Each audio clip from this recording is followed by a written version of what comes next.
بسم اللہ الرحمن الرحیم۔ السلام علیکم۔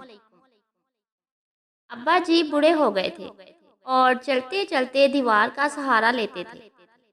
نتیجن دیواروں کا رنگ خراب ہونے لگ گیا۔ جہاں بھی وہ چھوتے تھے وہاں دیواروں پر ان کی انگلیوں کے نشانات چھپ جاتے تھے۔ میری بیوی کو جب پتہ چلا تو وہ اکثر گندی نظر آنے والی دیواروں کے بارے میں مجھ سے شکایت کرتی۔ ایک دن سر میں درد ہو رہا تھا تو ابا جی نے سر پر تیل کی مالش کی تو چلتے ہوئے دیواروں پر تیل کے داغ بن گئے۔ یہ دیکھ کر میری بیوی چیخ اٹھی اور میں نے بھی غصے میں اپنے والد کو ڈانٹ دیا اور ان سے بدتمیزی سے بات کی۔ انہیں مشورہ دیا کہ چلتے وقت دیواروں کو ہاتھ نہ لگائیں۔ وہ بہت غمگین نظر آئے۔ مجھے اپنے رویے پر شرمندگی بھی محسوس ہوئی مگر ان سے کچھ نہ کہا۔ ابا جی نے چلتے ہوئے دیوار کو پکڑنا چھوڑ دیا اور ایک دن وہ گر پڑے اور بستر سے جا لگے جو ان کے لیے بستر مرگ بن گیا اور کچھ ہی دنوں میں ہم سے رخصت ہو گئے۔ میں نے اپنے دل میں احساس جرم محسوس کیا اور میں ان کے تاثرات کو کبھی فراموش نہیں کر سکتا تھا اور اس کے فوراً بعد اپنے آپ کو ان کی موت کے لیے خود کو معاف نہیں کر پاتا ہوں۔ کچھ دیر بعد ہم اپنے گھر کو پینٹ کروانا چاہتے تھے۔ جب پینٹر آئے تو میرا بیٹا جو اپنے دادا سے پیار کرتا تھا انہوں نے مزدوروں کو دادا کی انگلیوں کے نشانات صاف کرنے اور ان علاقوں کو پینٹ کرنے کی اجازت نہیں دی۔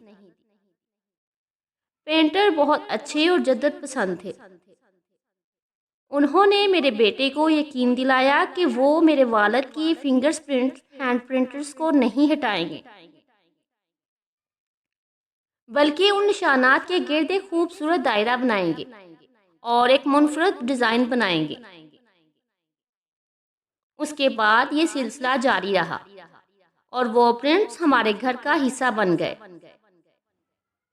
ہمارے گھر آنے والے ہر فرد نے ہمارے منفرد ڈیزائن کی تعریف کی۔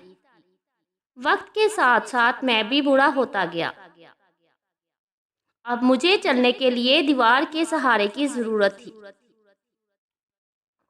ایک دن چلتے ہوئے مجھے یاد آئے اپنے والد سے میرے کہے ہوئے الفاظ اور سہارے کے بغیر چلنے کی کوشش کی تاکید۔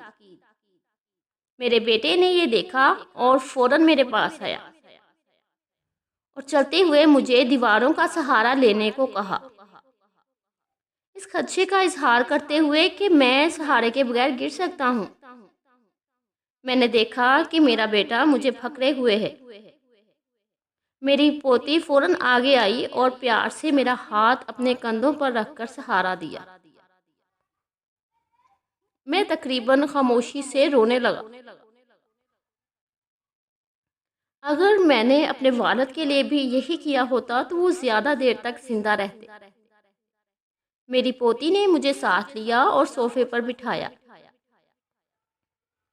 پھر اس نے مجھے دکھانے کے لیے اپنی ڈرائنگ بک نکالی۔ اس کی استانی نے اس کی ڈرائنگ کی تعریف کی تھی اور اس کو بہترین ریمارکس دیے تھے۔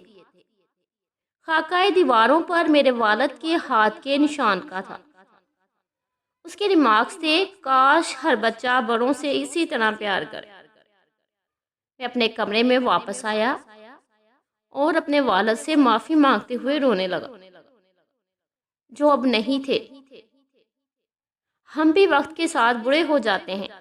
محترم ناظرین، آئیے اپنے بڑوں کا خیال رکھیں اور اپنے بچوں کو بھی یہی سکھائیں۔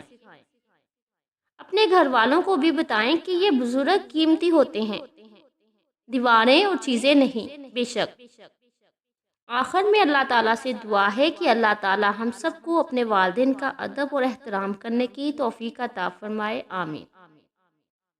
جزاک اللہ۔